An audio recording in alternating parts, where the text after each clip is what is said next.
The events discussed in this video took place in 2007 in the state of Kansas, and although 16 years have passed since then, this high-profile case has yet to come to a conclusion. On January 5, 2007, 19-year-old Jodi Sanderholm, who lived with her parents in Arkansas City, went to a dance rehearsal that was held at the college where she was attending. On that day, Jodi did not return home and stopped answering her phone. Such behavior was unusual for her, so her parents immediately became concerned and decided to file a missing persons report with the police.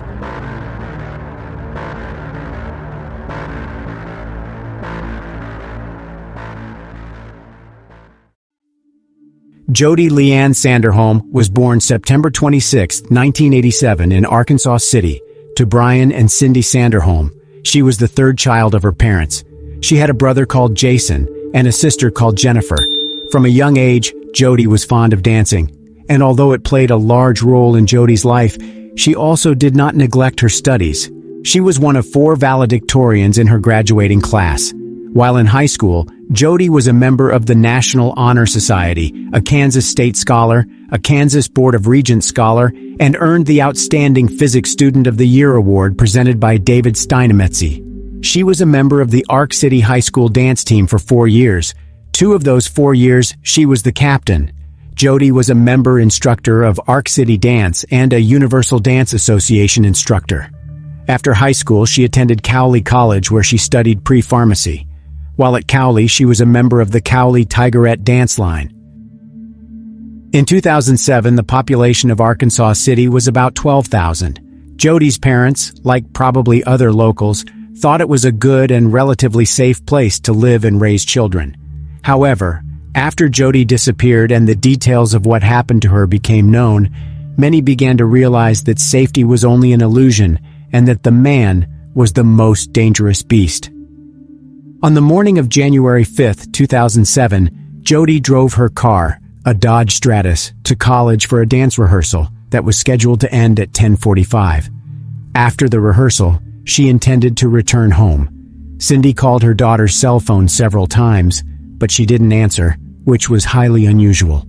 Jodi always kept in touch with her family, and even if she missed a call, she would call back soon. Cindy had a bad feeling about this.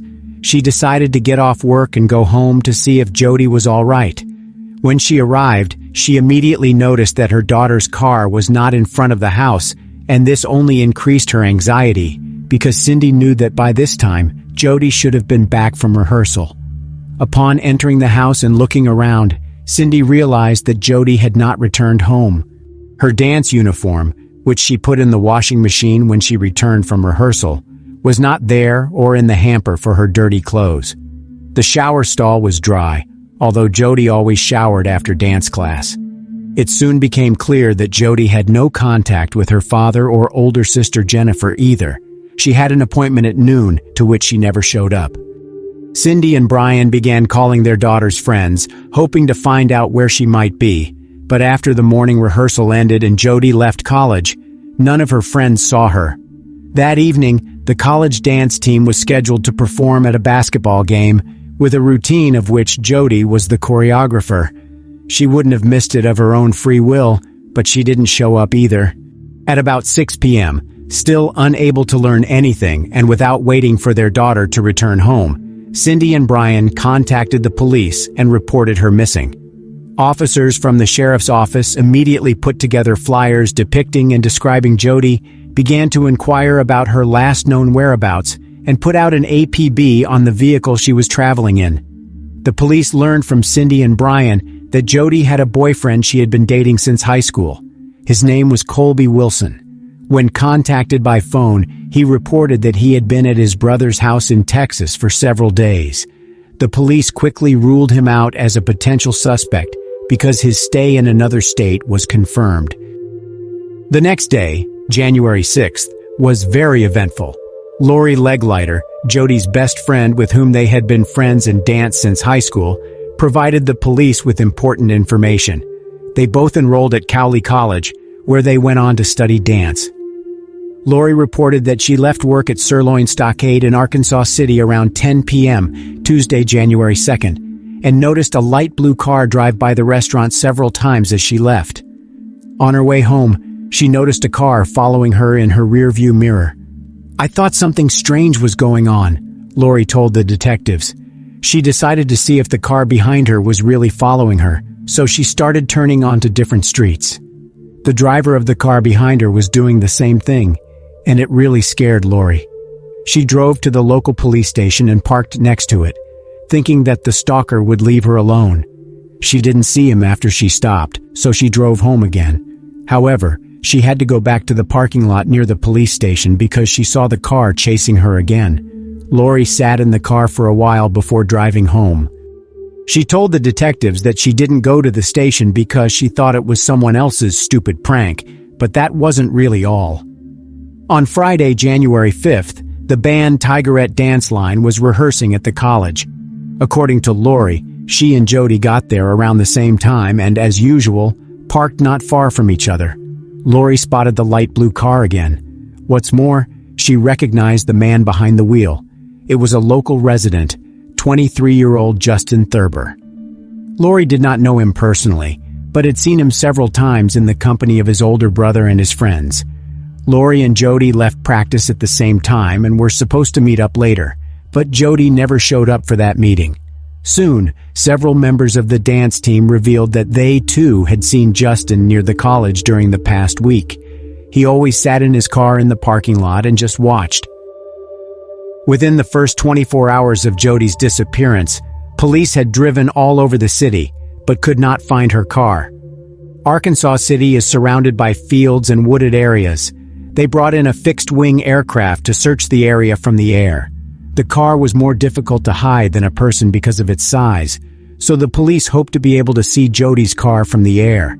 It was determined that the last time her cell phone signal was received, it was from a cell tower located near the Kaw Wildlife Area. This is a vast, wooded area along the Arkansas River. At this point in the investigation, only one person, Justin Eugene Thurber, who was identified by Lori Leglighter and other members of the dance group, was considered as a person who might be involved in the disappearance of Jodi Sanderholm. It is important to note here that despite his young age, Thurber was well known to the police. 3 years earlier, in 2004, he had been charged with illegal possession of banned substances. He eventually received a suspended sentence and was released. 3 months after that, he was arrested for theft and probation violation. In October 2005, he was charged with disorderly conduct. 3 months later, he was arrested for petty theft and again found to be in possession of a controlled substance. On December 31, 2006, which was just 6 days before Jodi disappeared, Thurber was arrested again for theft. That same day, after paying a $3,000 bail, he was free.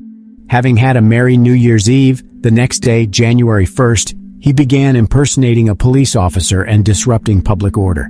When the real cops came for him, Thurber complained of chest pain and was taken to the hospital instead of the station. Why he was not arrested after his discharge from the hospital remains unclear, nor is it quite clear why he managed to get away with it all the time.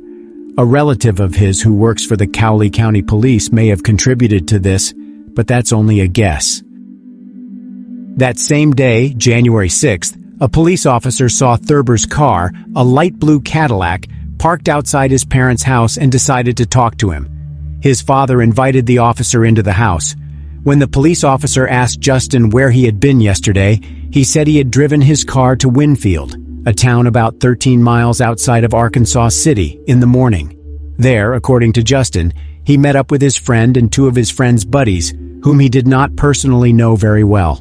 Next, the four of them began driving around the countryside in a car belonging to one of his friend's buddies until the car got stuck on a dirt road near Cedar Vale. Then, as Thurber claimed, he walked toward Arkansas City, which is about 30 miles from Cedar Vale. After 6 hours, he got tired of walking and called his father to pick him up. Thurber's father confirmed what he said, saying he picked Justin up wet and dirty, a couple of miles from Cowley State Fishing Lake. Justin also told the police officer that his car, which he left in Winfield, had been returned by friends. The story wasn't very convincing, but there was nothing to charge Thurber with yet, so the officer left. That same evening, officers spoke with Alexis Swartzel, who recently ended a 3-year relationship with Thurber. She told officers Thurber often took her to the Cole Wildlife Area, southeast of Arkansas City, and she pointed out places she and Thurber would visit. When the police informed Alexis that they were investigating the disappearance of Jodi Sanderholm, she was very surprised and said that Justin had once said that he had begun watching Jodi when he was 13 years old. He would peep at her when she was swimming in the pool in her backyard, and sometimes in the evenings, peek through the window in her room and wait for her to start changing clothes. Police asked Alexis about her reasons for breaking up with Thurber, to which she said she had broken up with him because he was too abusive and had strange tendencies that were becoming more and more frequent. On several occasions, she said, during intimacy, he would choke her unconscious. On top of that, he asked her to fight him because he could not get aroused any other way. It was becoming more and more obvious to the police by the minute that Justin Thurber might be involved in Jodi's disappearance. The police had no evidence to link him to the girl's disappearance, but late in the evening of January 6th, Thurber was arrested anyway.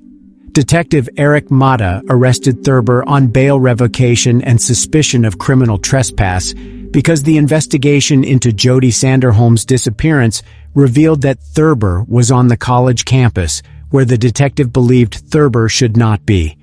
Thurber told Mata that he wanted to talk to his lawyer.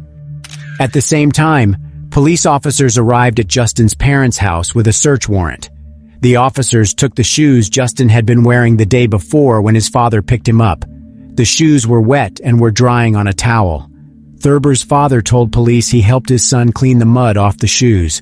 The clothes Justin was wearing when his father picked him up were also recovered, but by this time he had had time to wash them.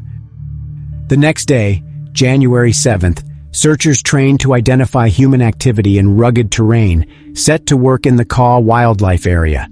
They found shoe prints that matched Justin Thurber's, as well as several other smaller shoe prints.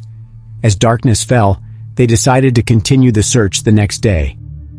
On the way home, some searchers drove past Cowley County State Fishing Lake and decided to stop because they heard Thurber was wet when his father picked him up. They discovered a muddy tire track, muddy shoe prints near a public restroom, mail addressed to Jodi Sanderholm's parents in a chemical toilet, dance shoes in another toilet, and a flip-flop sandal. Investigators later retrieved cut-off sweatshorts, a wallet containing Jodi Sanderholm's driver's license and social security card, her black leotard, a tigerette jacket with Jodi Sanderholm's first name on the front, a vehicle floor mat, and a car seat cushion. The sandal matched the impressions found at the Cole Wildlife Area. Searchers spent the next 2 days around Cowley County State Fishing Lake and the Cole Wildlife Area. On January 9th, specialists with sonar brought in to survey the bottom of the lake discovered Jodi's sunken car. On the same day, the hope of the Sanderholm family also died. Jodi's naked body was found under a pile of leaves, logs, and twigs at the Cole Wildlife Area.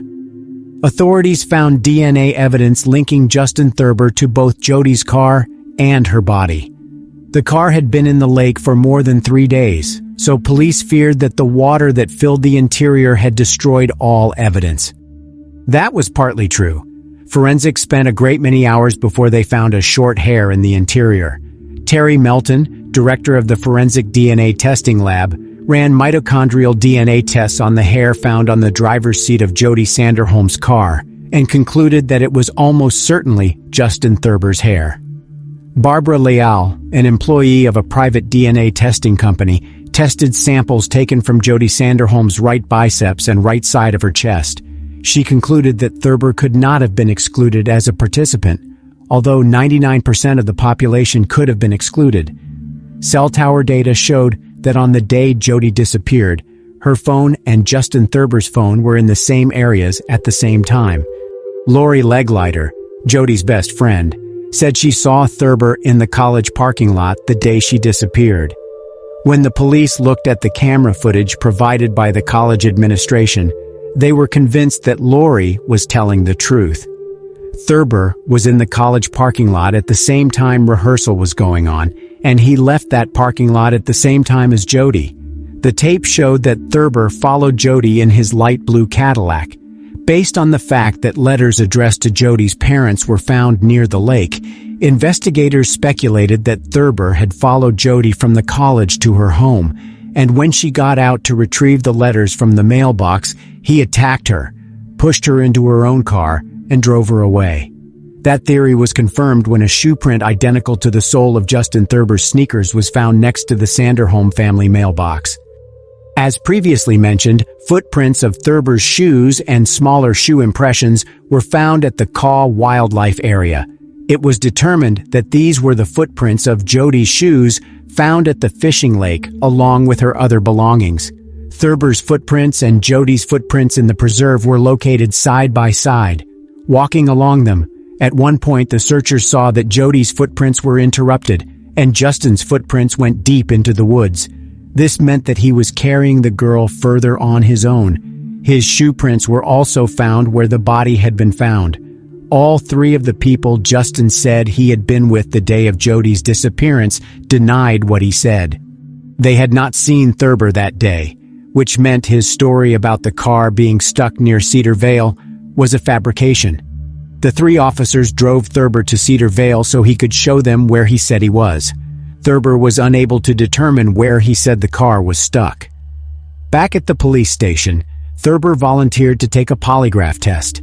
He also requested that his relative Chad Monroe, who worked for the Cowley County Sheriff's Office, be present during the questioning. The evidence found was sufficient to indict Justin Thurber. He himself denied guilt, and the judge set his bail at $1 million. Thurber's attorneys tried to convince the court that he was mentally retarded and incompetent, but were unable to do so. Thurber had graduated from high school and even attended college for some time, so the judge found the defense claim of his mental retardation unproven. The medical examiner who conducted the autopsy testified at the trial. He said that the first time he looked at the body, he had no doubt that the last hours of Jodi's life were very painful. Her entire body and face were covered with bruises and abrasions. There were clear signs of strangulation on her neck. It was strangulation that was named as the cause of death of Jodi Sanderholm. I can't say all the information about what the medical examiner found during the autopsy. Not all horror movie maniacs are as brutal as Thurber was to Jodi. Without going into detail, and at the same time to give you some idea of what happened at the Caw Wildlife Area, I will say the following. The crime was motivated by carnal desire, and Thurber committed the crime with a stick. At trial, in addition to Thurber's ex-girlfriend, 6 other women testified, each claiming that the defendant stalked her. One of them was a co-worker of his.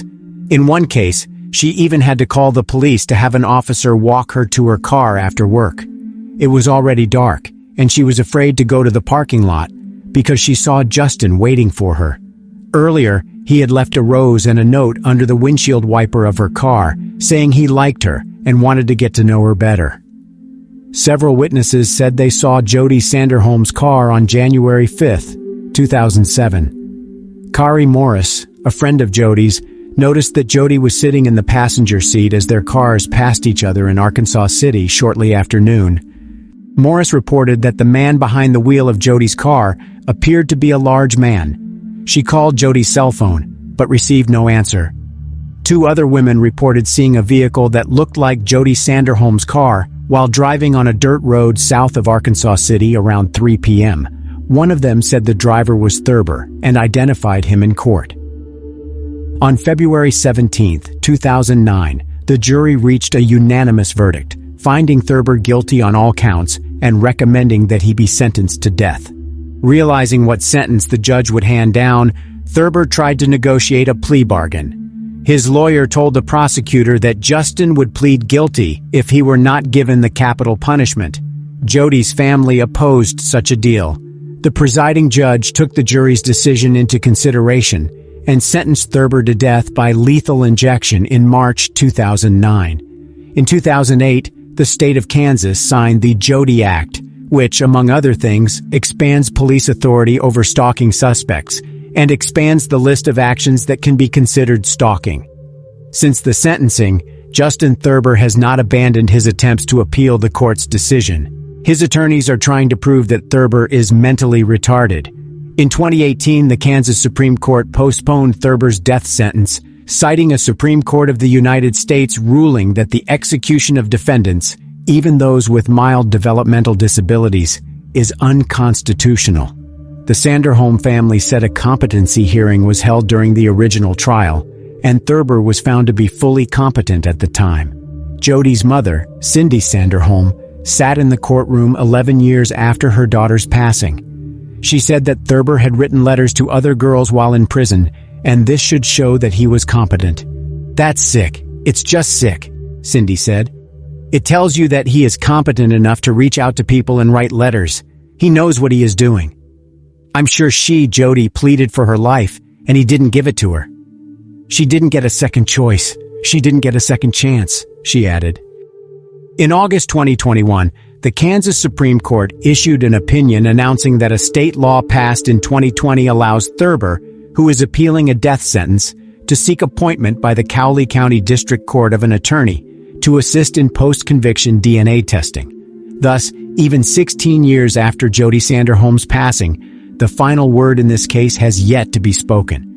It should also be noted that no one has been executed since Kansas reinstated the death penalty in 1994. The last time anyone was executed in Kansas was in 1965. Since then, besides Thurber, 9 other people have been sentenced to death, but no sentence has been carried out. "We haven't executed anyone in that time frame, and there's no timetable to have any other future executions," said Adam Pfannenstiel, the communications spokesperson for Kansas Department of Corrections. "I think it's a little shocking that Kansas reinstated the death penalty over 20 years ago, and there's not a plan yet," said Jennifer Aldridge, Jodi's older sister. "I thought this would have been something that would have been discussed 20 years ago when it was reinstated. Therefore, even if Thurber's death sentence is upheld, there is a good chance that it will never be carried out." 39-year-old Justin Thurber remains at the maximum security El Dorado Correctional Facility in Butler County, Kansas. According to a Kansas Legislative Post-Audit Committee report published in 2014, each of the inmates serving time in administrative segregation at El Dorado comes with an annual cost of nearly $49,000. Further, it is not only the cost to house an inmate sentenced to death. Taxpayers also pay nearly 4 times the price to prosecute a case where the death penalty, if pursued by the prosecution, $395,000 per case, compared to only $100,000 per case when the death penalty is not sought. For the Sanderholms, taxes are added insult to an unbearable injury and a grueling wait for justice in the case of their daughter, Jodi. "It hurts me so bad every week when I see my paycheck, and I know I'm paying tax money to feed him," said Brian Sanderholm. "Death is what he deserves, and that's what the law stated," said Cindy Sanderholm. "So, we need to get the law fixed so we can use it. If it was your daughter, your son, it was our daughter, what would you want to have happen?" asked Brian Sanderholm. Most regrettably, Cynthia Ann Sanderholm, Jodi's mother, passed away on December 2, 2022, at the age of 63.